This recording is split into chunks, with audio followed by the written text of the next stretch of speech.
We all love movies. We love how they take us out the moment and give us time to think about other things. But what if they could teach us more? Something that would benefit us as photographers.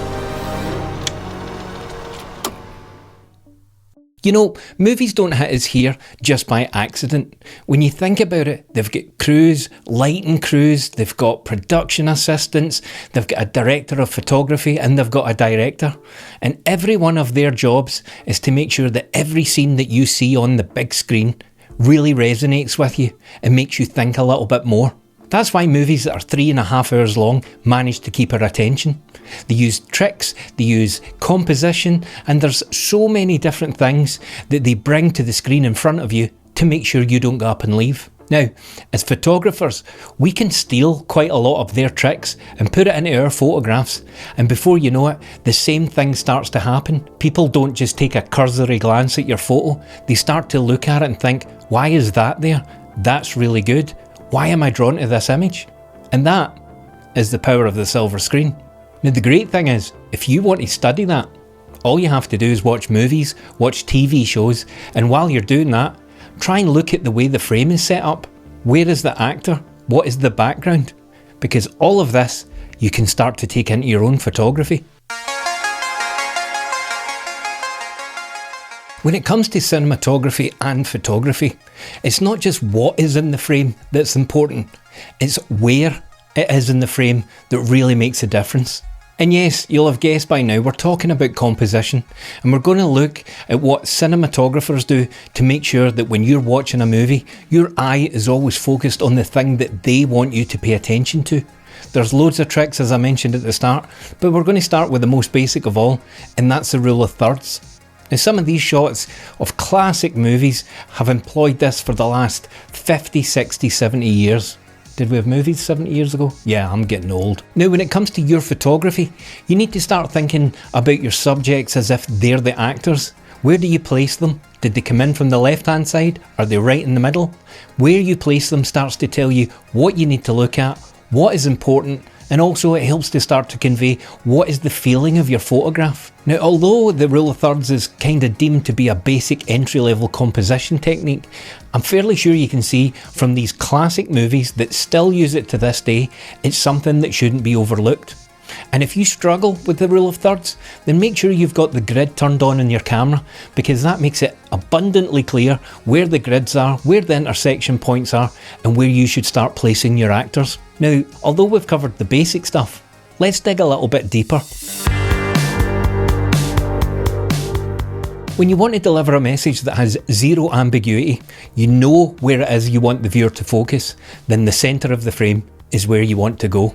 The viewer's eye tends to land there anyway, so most of the heavy lifting's already done. Now, you might need to tinker with the background a little bit or adjust the lighting, but you're just trying to make sure that the viewer's eye is laser focused on your actor right in the middle of your screen. Now, you can have supporting actors off to one side or the other, but when the main subject is right in the centre of the frame, then it demands attention and it doesn't let go. In photography, this technique is perfect for people, monuments, vehicles, mountains, anything with a particular presence that you really want to bring to the fore. And that is why we call it the hero shot.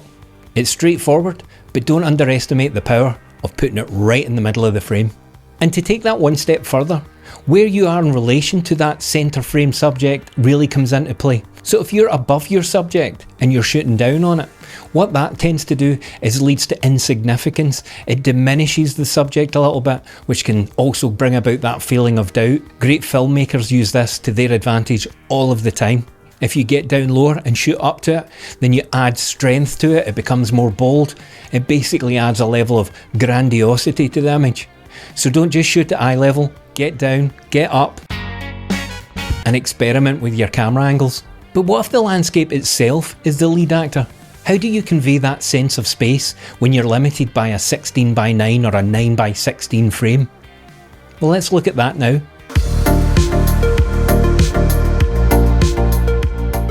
When you're limited by the borders of your photograph, you need to start thinking about scale. Because without context, even the largest mountain, the most dominating thundercloud, or the longest road, all of them start to look the same size if they don't have something to compare them against. And our brains are hardwired to look for scale.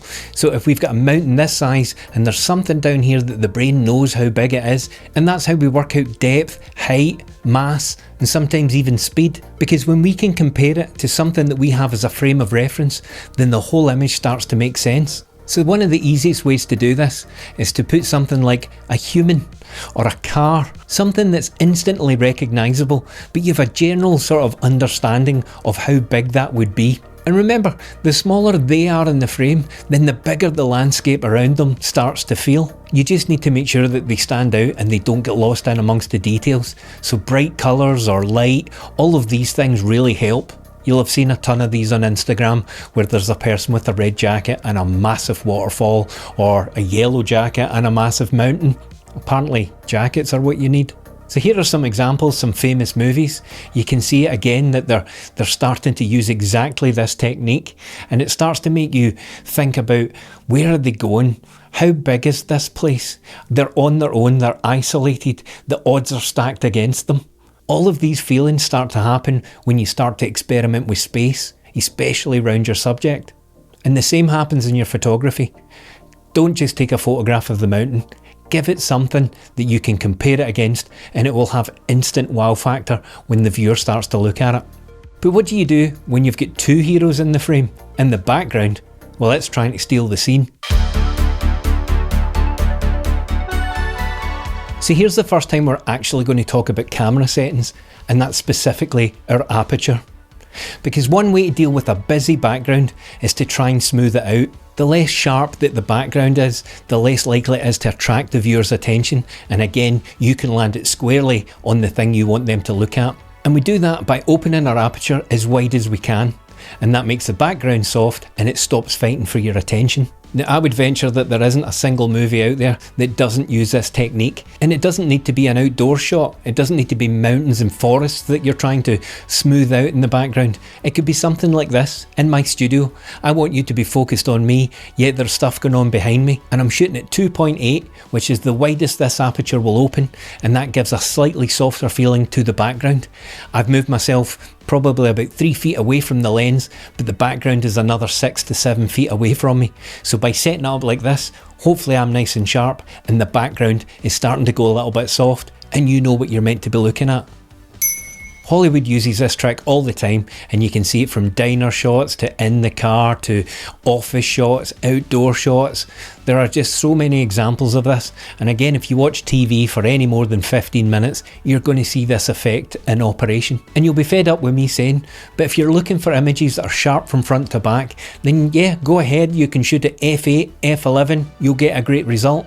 But if you're looking to add a little bit more depth, then start thinking about shooting more at f5.6 and even try f2.8 if your lens has it.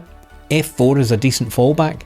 Whilst it may sometimes feel like shooting wide open is frowned upon, the way I look at it is, if it was good enough for Steven Spielberg, then it's good enough for me. And another benefit, using depth of field in your images is just one great way to start getting that cinematic feel. It instantly makes your photographs look a little bit more professional. So now that we have all the ingredients on the plate, it's time to start seasoning them.